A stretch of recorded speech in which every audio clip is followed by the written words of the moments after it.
90 Days, 90 Reasons. Reason 26. President Obama supports women's right to choose. Jamaica Kincaid is a writer who lives in the free state of Vermont, a state that has never been known and has never known and has from its very beginning expressly forbidden any establishing of a degraded institution of slavery. Hmm, cool. When I was a child growing up on an island in the Caribbean, and an island whose inhabitants are mostly descendants of people forcibly brought there from Africa, I noticed that from time to time my mother and her friends, all of them women, would gather together at some spot in our yard and talk and sip and drink some very hot drink that they had made from various leaves and bark of trees that they had gathered. Without them telling anything directly, I came to understand that the potions they were drinking were meant to sweep their wombs clean of anything in it that would result in them being unable to manage the day-to-day working of their lives. That is, the clearing of their wombs was another form of housekeeping. Strangely enough, or perhaps not strange at all, an important ingredient in the potion, the only one I could clearly remember, was a bushy plant with small white flowers and deeply cut leaves that were not nice to smell. I now know that this plant was an Artemisia belonging to a wormwood family. A good sized clump of this plant was often cut down and tied together so that it made a broom, and this broom was used to sweep the yard clean of any unwanted thing that was found in it. And the sweeping of the yard was a very important part of housekeeping. It is with astonishment and anger that I, now 63 years of age, find myself in a country quick to mobilize an army, to go off to the ends of the earth to make some people free, and yet seek to make me not free to resolve all by myself any issues surrounding my reproductive organs. My decision to bear or not bear a child is not a right given to me by anybody. I do not find this right one way or another enshrined in the writings of John Locke or Thomas Hobbes or the Holy Bible or the Holy anything. I do not find this right in the American Constitution. I find this right in my very own being, my very existence.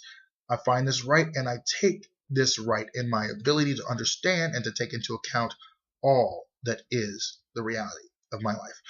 I am a woman. From the time I was 14 years of age until I was 57 years of age, every 28 days or so, I had a menstrual period, which is to say blood flowed out of my body through my vagina. I dreaded this event from the beginning of its occurrence, first because it was so frightening, and then because it made me feel that it had, before it occurred, and while I was in full, while it was in its full bloody present, I was not a self, nor a person that I wished to be. But this event, menstruation, defines me. Biology might be destiny or not, but my menstrual cycle determined much about my everyday life. It is because of something I had done or because of some unknown malfunction in my body had occurred, my menstrual cycle was interrupted. The many darts, ellipses, dreams, imaginings, ambitions, joys, delights, and innocent transgressions that made up my ordinary, always on the border of impoverished life would have come to a screeching halt. There are many who would like to attach something they call personhood to every form of being as they imagine it, a lone sperm wandering through an anxiously in fluid that is sticky when touched, and on meeting a lone female egg they mingle and fall down into an hourglass, and they are immediately a presence, a completed reality residing in the world of others. These others and their world are, in particular and especially, made up of women, and it is women who have borne and labored under the burden of bearing these personhoods. To carry the load of anything that grows and grows inside you is frightening. But when the load is a someone, for women recognize what is inside them, the feelings can only be so full of complications. Even when the load in the womb is fully desired, I have carried two in my own womb. I wanted very much to do that and felt so happy when I learned both times I was pregnant. I was 35 years of age when I became pregnant with my first, and 39 years of age with my second.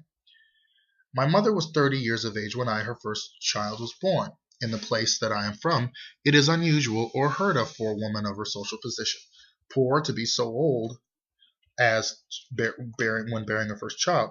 Not too many years before she died, we were having a conversation over all sorts of things in it, and in it, she told me that she had 9 children. I noticed that she said 9 children, not pregnancies. If I were a woman left to myself, if a woman left to herself decides to regulate the contents of her womb, and in doing so commits a sin, will God not forgive her? Is her sin so great that God places it above all other sins?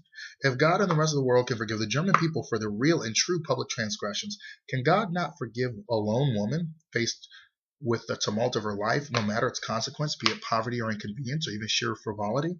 Can a woman not be forgiven for wanting to shape her life? I have no doubt that President Obama would not agree with my formulation of a woman's right to control her reproductive life to such a degree that it would not be all be part of any public debate. That to speak of it, what a woman does in the sphere of her life is so private that it would be a violation of an amendment that cannot be quite articulated. And yet, his simple, firm, clear support of a woman's right to choose, her right to weigh and judge and decide what is in her own best interest is what makes me committed to his re-election. Jamaica Kincaid, North Bennington, Vermont.